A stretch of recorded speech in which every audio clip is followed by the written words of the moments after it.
TV shows and literature. Are you ready to shake things up? You may call me Loup Garou. And it is video 18. Now, for those of you who are new to my channel, video number 9 is entitled Flavor Combinations. And a flavor is any actor I can binge watch from his earliest work to his newest work, nonstop until they're done.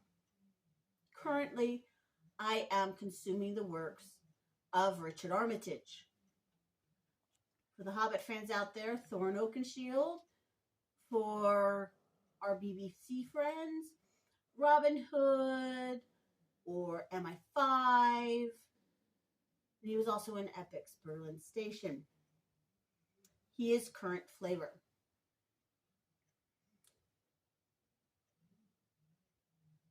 And I cannot believe it, but I cannot. Oh, he's Choco Vine. Chocolate raspberry wine. Choco Vine is his flavor. If I'm going to give them an actual comparison. Now, those of you who may have watched the first video about my flavors are probably thinking, wow, you get in depth with these people.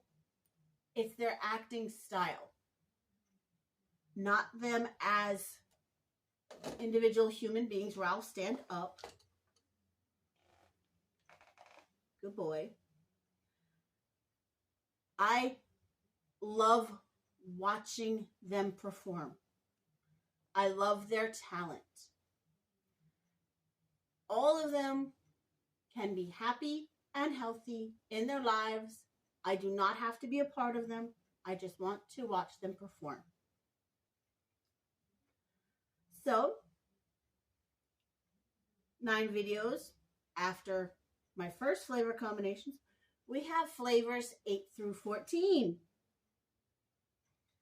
Starting with the very talented Mr. Idris Elba. For those of you who may not be familiar with Mr. Elba, by face, you may have heard his voice in the 2016 live-action Jungle Book, where he voices Shere Khan. For those of you who are huge Disney fans, he voices Chief Bogo in Zootopia, and the larger of the 3 sea lions, Fluke, in Finding Dory. For those of you who have seen him in the sci-fi shows Star Trek Beyond or Prometheus, he's in those too. Ironically, the first movie I ever saw him in, I didn't even register that he was there. He wasn't even a blip on my radar because I was watching a different flavor who will appear further down the list. It was the movie Takers. And like I said, I did not notice him much at all. Even though, spoilers, he's the sole survivor of the game. The guy I was following was 95% of the time wearing some sort of hat. His character's name was AJ. Now, after watching Zootopia and Finding Dory and Jungle Book, it was literally, who is this man? Why does his voice sound so familiar? Oh, wow, he's in Takers. We watched Takers focusing on him. It's a completely different movie. Go figure. And then watching him in Prometheus as Captain Yannick. He was fun. He was kind of goofy. Most recently, I watched a Christmas movie entitled This Christmas, where he basically attends a family reunion. I'm not a huge fan of Christmas movies. I liked his because if you take out the Christmas theme, it could have been any family reunion reconciliation movie. And I loved that. For all our Marvel fans out there, Heimdall. He's such a fun character in the DC universe. Very important in Scandinavian mythology. Monsieur Heimdall is. But the one I'm looking forward to seeing and having trouble finding is 3,000 Years of Longing, where he plays a Jeanne. For those who don't know, Jeanne are genies. They live in bottles, they grant wishes. Unlike Disney's take on genies and Jeanne, they are not nice beings. They are not nice creatures. They are trapped in their bottles for specific reasons. And they take immense delight in making wishes go wrong. So I want to know how he interacts with Tilda Swinton in that movie. Having trouble finding it. I ended up buying his other newer movie, The Beast, because he's in it.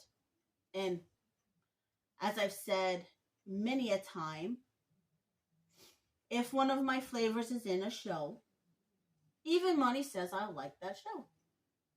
Because I am watching it for his performance, not for anything else. Now, for you Fast and Furious fans, if you have actually watched Fast and Furious Presents Hobbs and Shaw, he was the principal antagonist. He was also in the second Ghost Rider. He was a fun character in that movie. Haven't seen it in forever, so I can't tell you much about it, but I have seen it. Now, flavor number 9. Every Harry Potter fan knows this young man is Monsieur Tom Felton. Draco, he is my favorite character. But though the Potter films are not why I like watching Tom.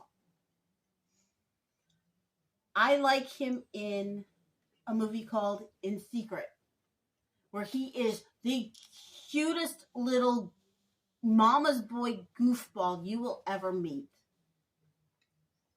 Trying to step up and be the man of the house. His name's Camille. He's absolutely adorable. He's opposite Oscar Isaacs in that movie.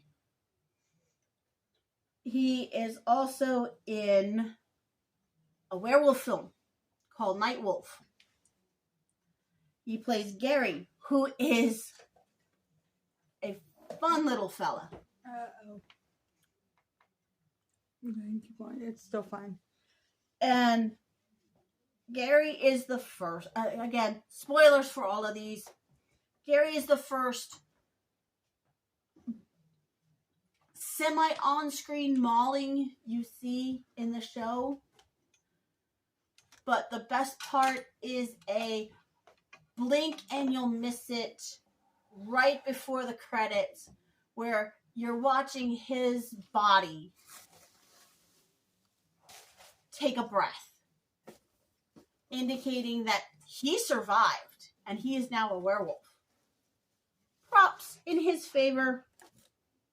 Any of my guys in a werewolf movie or playing a werewolf, fantastic. It is the best thing ever. Because, as you know, I am all things wolf and werewolf. Hence why you can call me Loup-Garou. Now, for those of you out there who think Draco's bigotry is the end-all, be-all in pompous prick, it's not. Watch Belle, and I cannot remember when it came out. No, pardon. It is about Dido Elizabeth Bell, who is a mulatto young lady born to a white naval officer of the British Royal Navy and an African young lady who wasn't a slave but could have been a slave during the time England financially destroyed the slave industry. It was talking about a ship that jettisoned its cargo because of lack of water, is what the crew said. Well, his character is a little lord who was bent on securing a wealthy bride. And he was toying with Dido's cousin, and his level of bigotry and classmanship is horrifying. It's like somebody took Draco Malfoy and pumped him full of malice. And then shook him up and threw him at the ladies. Because watching that level of... It's like, holy crap, Draco looks like a saint compared to that guy. He's also in a horror movie called The Apparition, where he is a ghost hunter, basically. And he's this sweet little intellectual that you're rooting for. You want to see him. And then you watch his earlier shows of The Borrowers, which also had Jim Broadbent in it. Pea Green Clock is so opposite any of his other characters. It's flippin' adorable. And then he plays little Louis Leonowens in Anna and the King. So again, those are the shows I like better than the Potter movies. They're just more somehow. Now, flavor 10 is the newest of my flavors. It's okay. Flavor number 10 is my newest flavor. It's Monsieur Mads Mikkleson. For all my NBC Hannibal fans, here's Dr. Lecter. For those of you who are Marvel fans, Caecilius. Opposite Monsieur Benedict, who was mentioned in an earlier flavor video. Now, as my newest flavor, I have not watched nearly as much of him as I would like. And aside from Doctor Strange and Hannibal, he played one of my former flavors character in a remake of Three Musketeers.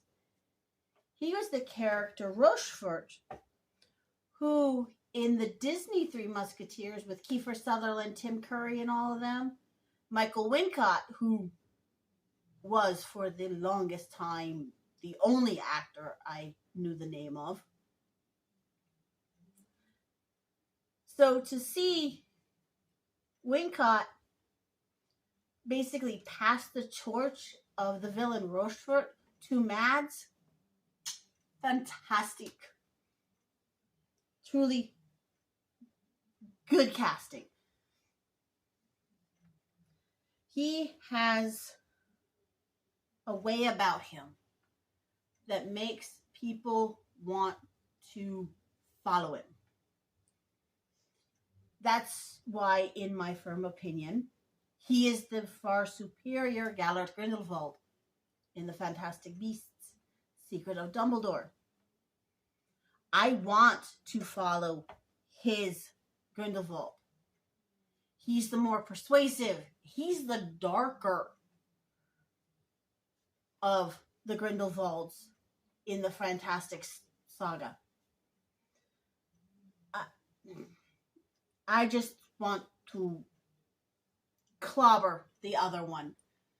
Just shut up, you loser. Right in the nose. That's how little regard I had for the character and how he was portrayed. I didn't see him as the threat he was when the former actor was playing him. Mads is a threat. Mads, hands down, you know he is dark, you know he is intelligent, you know he's cunning. You know he could trick Dumbledore. And ironically, he looks at least the same age as Jude Law, which, canonically speaking, Grindelwald is the same age as Aberforth Dumbledore, the younger brother,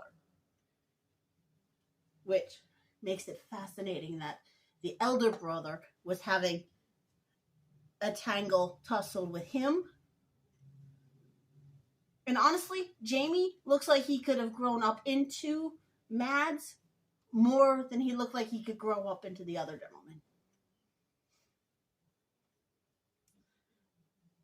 So, better age casting for the character in choosing Mads.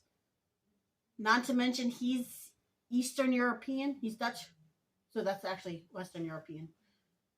But he's European, which is more, again, canonically accurate for the character of Gellert Grindelwald. Any Star Wars fans out there who happen to have watched Rogue One, he was the orchestrator of the Death Star in that. He plays a Bond villain,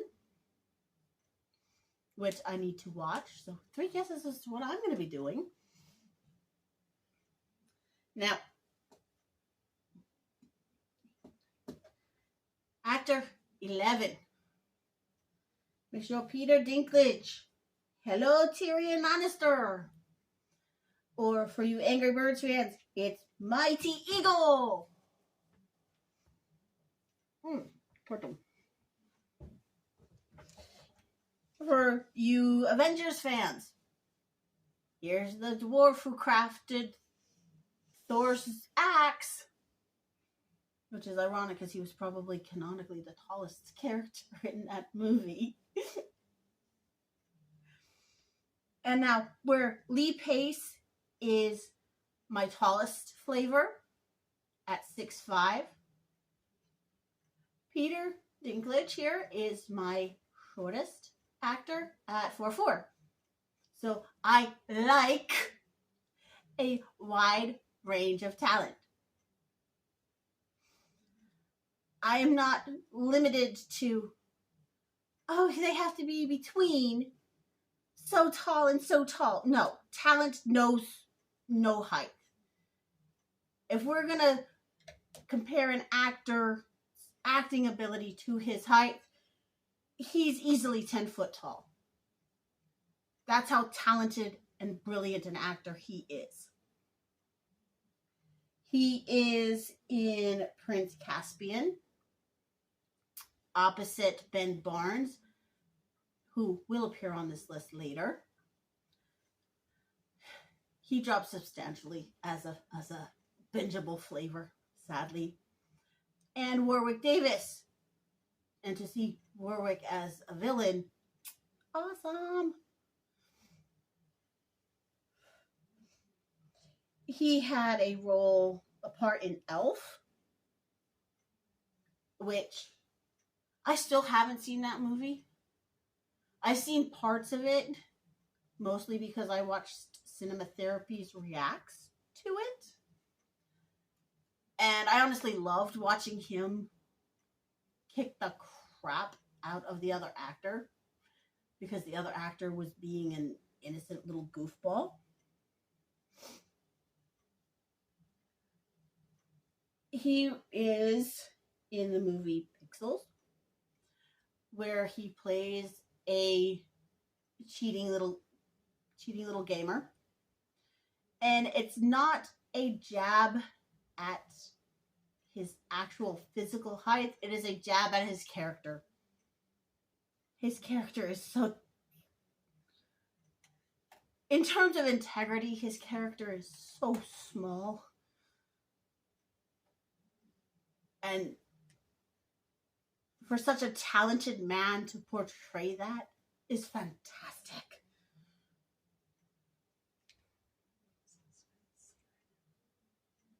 Yes, I own Cyrano, but I have not watched Cyrano, which is shame on me because I bought it specifically to watch him. And then he's also in a movie called The Knights of Badassdom. That movie's so cheesy. It is. It is such a cheesy horror movie that it can be forgiven for butchering succubi lore. Because that's what they were supposed to be fighting, a succubus. And because his character was higher than a kite, he saw through the disguise of the succubus and actually died early. Spoilers! I know, massive spoilers. But to finish her off, they had to perform a ritual to bring up forth a mighty warrior. And they resurrect him.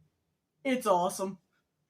So he's a human being, and then he dies, and he comes back as an even cooler ghost. Which is just worth watching. Because, like I said, if you can get past the inaccuracies on the lore of the monster, it's a fun watch. Because it's just cheesy, stupid slasher horror movie. Now, number 12. Yes, 12. Is, again, for all you Potter fans, it's Remus Lupin! He's a werewolf. Props to any of my actors who play werewolves. I've said it before. I will say it again. If you play a werewolf, you're high on my list of likes. Which, I know, it's me. Now, for those of you who have not seen the Harry Potter movies, or never actually seen the ones with Remus Lupin in them, don't blame you. Quality and don't blame you. He is in the remake of The Omen as the photographer who ends up losing his head.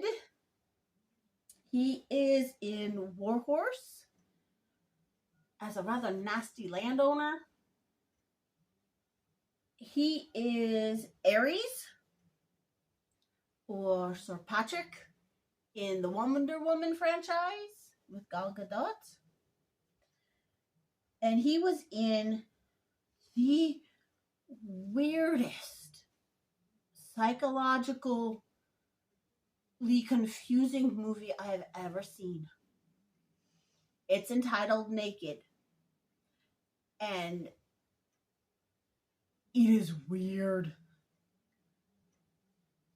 And his character is so emaciatedly thin that it's scary. Fun little fact, in that movie, he gives full frontal. Briefly, but he's stuck a full frontal in front of the camera. That was surprising to see. Because usually if you expect a little decorum and, oh yeah, we're going to imply that he's naked. No, he's stuck. There was nothing implied about it. Boy, did it shock some of my viewing companions far more than it shocked me. But I found hilarious. But probably my favorite character of his is that of the cabbie, Jerry Baca, in Black Beauty. He is Beauty's sweetest owner, most loving, most compassionate towards him. And I bawl every time his character has to give Beauty away.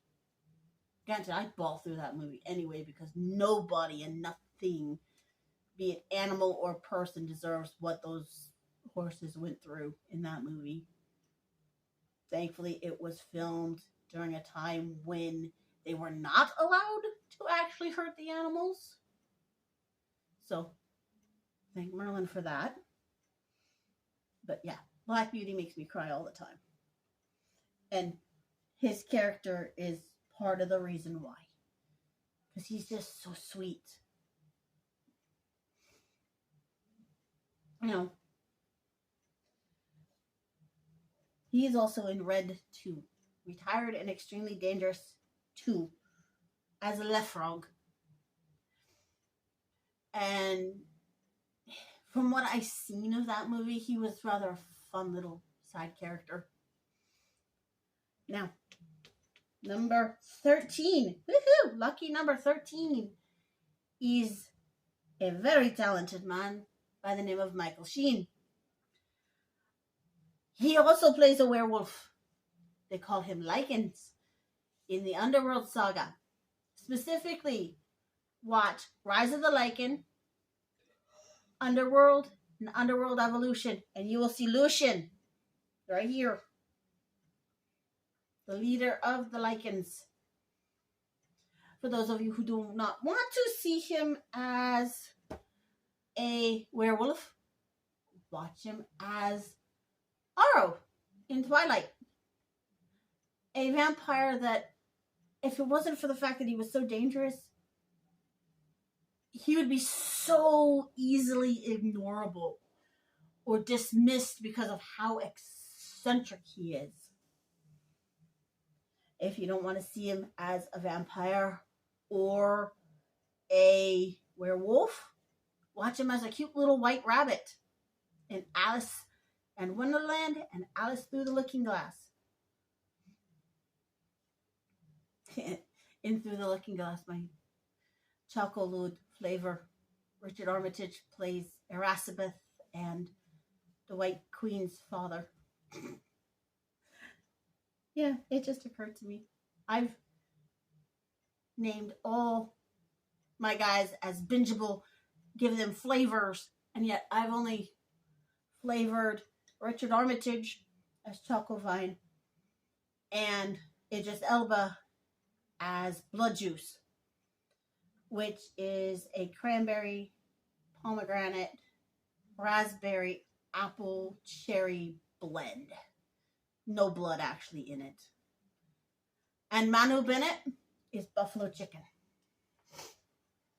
Yeah, cannibal! Yeah, people cannibalize each other in euphoric ways all the time. I don't want to hear about it. Very definition of cannibalism is the consumption of some form of human. If you're going down on your partner and you swallow, you're a cannibal. Hence why, technically speaking, it's not illegal. If you're a cannibal like Hannibal, then you'll get smacked with all sorts of charges. Desecration of a body and corpse is one of them. But yeah, cannibalism is far more prevalent than people actually want to think about, which is hilarious. The camera woman's making the funniest faces.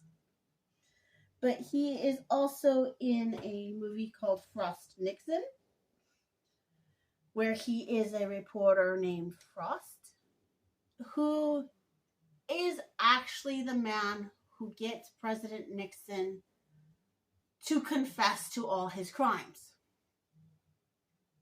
Which is awesome how he does it. You'll have to watch it. He's played Tony Blair in a few movies. I did tell you he played an angel in Good Omens, right?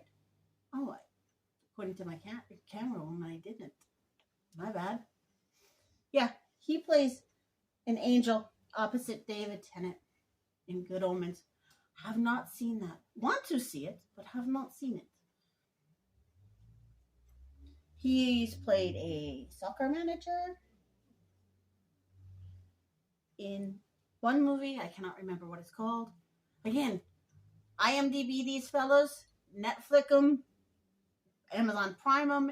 If you can search them on a Hulu or any streaming thing like that, search them and binge them. They are so worth watching. And flavor 14 is Monsieur Colin O'Donoghue. And I'm sure many of you out there are going, who the heck is he? If you've ever watched Once Upon a Time, that long-lasting television show about Storybrooke, Maine, say hello to Captain Hook, a.k.a. Killian Jones. He's so fun to watch, especially when he's fighting with technology. Pirate, give or take hundreds of years old, arguing with a cell phone. It is so fun to watch him in that. But the first time I actually ever watched him and saw him and kind of went, ooh, he's worth watching, was the very first performance, like I said, I ever saw him in. He was Duke Philip of Bavaria in the TV show The Tudors. And he was trying to court Lady Mary Tudor. And he was the cousin of Anne of Cleves. Absolute sweet little fellow. And he got to steal a kiss. It was awesome. But when he was sent back because Daddy didn't want to keep Anne, Mary kind of, no, it's fine. He was a Protestant. I'm a Catholic. It can't work. Instead of, Dad, damn you, I wanted him. But hey, you could, if you're paying attention, you could see that she was not happy that he left. And she was trying to put a brave face on it. He was also in The Right, opposite Sir Anthony Hopkins. That movie is terrifying. If you like movies like The Omen or Exorcist or any of those devil possession movies, demon possession movies, The Right is a movie for you. Because Colin's character is a priest who wants to quit. He's like, you know what? I'm done. God's fake. The devil's fake. The whole thing, it's bull. And then he has to perform not one, but 2 exorcisms. And he goes, oh crap, it's all real. And it affirms in his mind that he needs to be on the path he's on. It's wunderbar. And then he's also in a movie called Storage 24, which is about a bunch of people locked in a storage facility and how they go bug nuts trying to escape. Now, when the lucky survivors escape, they realize that being locked in that storage facility was not a bad thing after all. Good movie to see. If you like psychological, we're trapped, how do we get out of here type scenario movies. These are my opinions on 7 more highly bingeable actors that are worth watching. Let me know, have you seen any of them? Would you like to watch any of them? How would you label them as a consumable? Because we are consuming their talent. I don't care. We are. And let me know in the comments if you want me to actually write down a flavor combination for all of them. And these are my opinions. Feel free to disagree. Find the like button and tend to whatever injuries or maltreatment it had sustained throughout the week. Find and rescue the subscribe button from zombies. Remember, kindness is the key to understanding, so be kind to me, be kind to each other in the comments, and